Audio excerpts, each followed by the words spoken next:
Meditation, Part 3. Reflection. A collection of short Dhamma teachings by Venerable Ajahn Anan. 11. Recollection of death. Ajahn Chah frequently recommended the contemplation of death, particularly at times when the mind is agitated and restless, thinking uncontrollably. Because it's such a powerful recollection, when we're overwhelmed by some aspect of greed or anger, or just deluded by confusion and doubting, it can cut through all of this, bringing a sense of finality into the mind. Wait, I'm going to die soon. It will cut through all those other less important secondary thoughts that are bothering the mind at the time. This is a very useful meditation technique. We can practice the recollection of death by contemplating the uncertainty of our lives and the certainty of death. We continuously reflect that having been born, we must also die. Hearing news of death or loss, we can likewise reflect upon our own mortality. Suppose that the global human population amounted to 6 billion people, of whom 60 million died every year, 600 million every decade. Now, if there were no new supplementary births, then within a century, the entire population of the world would have passed away, all 6 billion people. However, because there are additional births replacing those who have died, we fail to see the presence of death, except for those terrible events that stem from natural disasters. When great numbers of human beings die through events such as these, we can reflect that we too must also die, that we can't escape from death. When we contemplate the Dhamma, however, we have to do it in the correct way. Reflecting on impermanence and the uncertainty of life, we might get to the point where we see that all of us must come to the same end.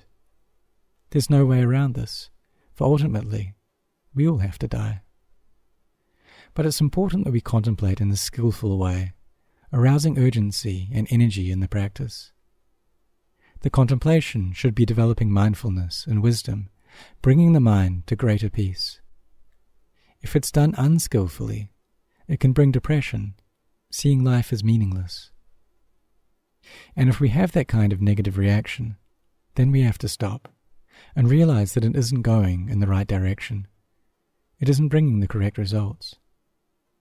So as we contemplate and practice the Dhamma, we have to always look at the results of what we're doing to gauge whether we're practicing in the correct way. If there's more energy, more effort, more peace, then that's the sign that it's going in the right direction. 12. Using chanting to aid meditation. The practice of Buddhist chanting helps to calm the mind, focusing it on the Dhamma and giving rise to coolness and peacefulness. Before practicing meditation, we can use this act of chanting as the object of mindfulness. Found in these chants are the very teachings that the Buddha gave us, and if we chant them with mindfulness, it can give rise to a sense of inner joy. This will help us to recollect and contemplate the teachings, letting them sink into the heart a little more each time. We may start by chanting the daily devotions, reciting the qualities of the Buddha, the Dhamma, and the Sangha.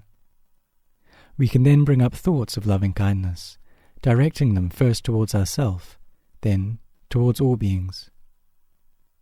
Chanting is also useful for overcoming the hindrance of dullness. But if we're meditating and still can't get rid of the dullness or sleepiness, then we can change posture and do some walking meditation instead. We can even try walking backwards or sitting on the edge of a wall or in a high place. The aim is to give rise to a sense of mindfulness and carefulness, which will make the mind alert. If we do sit in a high, dangerous place, hopefully we'll wake up. But if we're still tired and drowsy, it's better to get down. Better not to fall and die. We still haven't realized the Dhamma yet, so we have to use our wisdom as well. 13. Observing the 3 characteristics. We use wise reflection to contemplate the Dhamma, In particular, the three characteristics of existence: impermanence, unsatisfactoriness, and not-self. Contemplating these three characteristics will help to lessen the mental proliferation which normally agitates the mind. Using mindfulness, formal meditation, and now contemplation, this will increase the amount of present moment awareness and decrease the amount of imagining and daydreaming. We'll be able to catch all the old memories, moods, and thoughts much more quickly, and little by little let them go. The more we can let go of all this mental proliferation, the less stress and suffering. Contemplate this mind, the mind which tends to proliferate and fantasize, straying into past and future. We should train ourselves to see things as not sure, as changing, as impermanent. No matter how much we try to plan out the future, it never turns out the way we think. A lot of time can be wasted in this kind of thinking. But because we're still obstructed by delusion, these mental formations are continuously occurring. So the skilled practitioner keeps watching the mind, seeing through all this proliferation as impermanent, unsatisfactory, and not self. If we look for a self, a person, a being, any solid me or other in this mental proliferation, it won't be found. This is called using impermanence, unsatisfactoriness, and not self as our object of meditation. Ajahn Chah would say that using the three characteristics as a meditation object gives rise to true wisdom. It has the strength to change the wrong views and distortions of the mind. But if wisdom isn't arising in its fullest, it's because our concentration isn't strong enough. In that case, we have to go back and re-establish our awareness on the in and out breaths, giving the mind time to rest in the calm of concentration. If we're doing too much contemplation without first calming the mind, we'll find the thinking becomes restless and excessive, and then we're only watching the mind proliferating. This isn't the correct way of contemplation. So again, we have to come back and make the mind peaceful, giving it time to rest and to regain its strength. Whichever method we use to settle the mind, whether mindfulness of breathing, metta meditation, recollection of the Buddha, or death contemplation, they all bring us the same result. 14.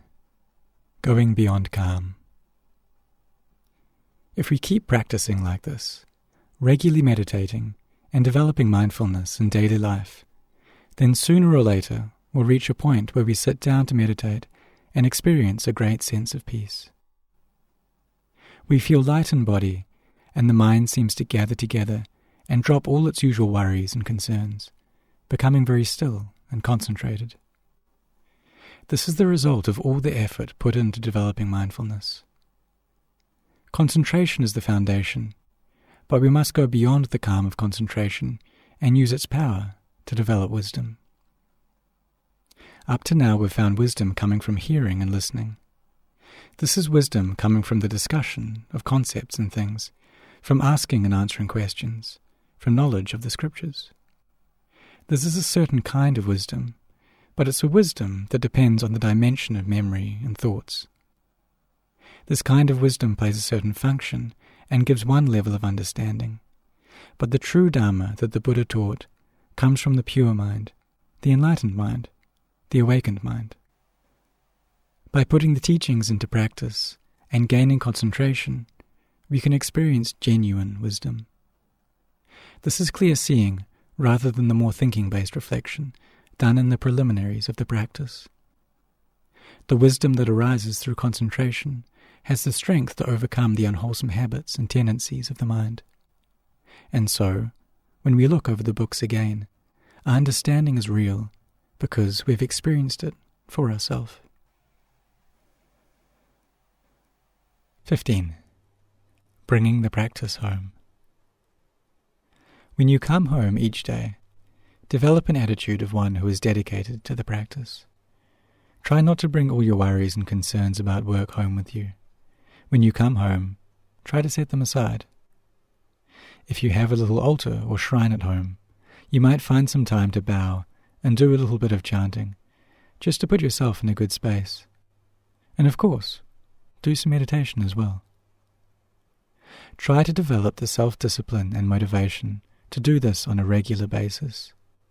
Because if you develop it as a regular habit, you'll find that you're always refreshing your efforts in the practice, refreshing your confidence in the teachings.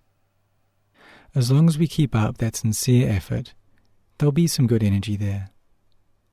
Even if we're not perfectly peaceful yet, we'll find that we remain inspired. This will give us the ability to resist the normal moods and unwholesome mind states that we might otherwise get caught into. What we must be careful of, however, is becoming lazy or overly distracted. If we don't develop good habits and self-discipline, the practice can become very patchy, meaning sometimes we do it, and other times not. Gradually, the unwholesome habits of the mind have a chance to take over again. And even when we do come to meditate, the mind is caught up in distracted thinking and proliferation. Eventually, we'll start to feel that it's not worth it, that the practice isn't getting anywhere, and maybe we give up. So we have to maintain that motivation. Find ways to keep putting effort into the practice, however small, because it will always help to energize the mind and bring up motivation. As long as you have that, then you'll keep on practicing. Before I became a monk, I had a regular job. I'd go to work and come back home in the evening. But because I saw the value of meditation, I always tried to make time in the evening to put some effort into the practice. However tired and exhausted I felt, I'd still try to set aside 1 hour for chanting and meditation. And I found that just by putting in that effort, some days I'd be calm and peaceful, and all the feelings of tiredness would disappear. I felt refreshed from my practice, and that inspired me to keep doing it. Keeping up our motivation and wholesome efforts, we'll find that mindfulness and wisdom will steadily grow.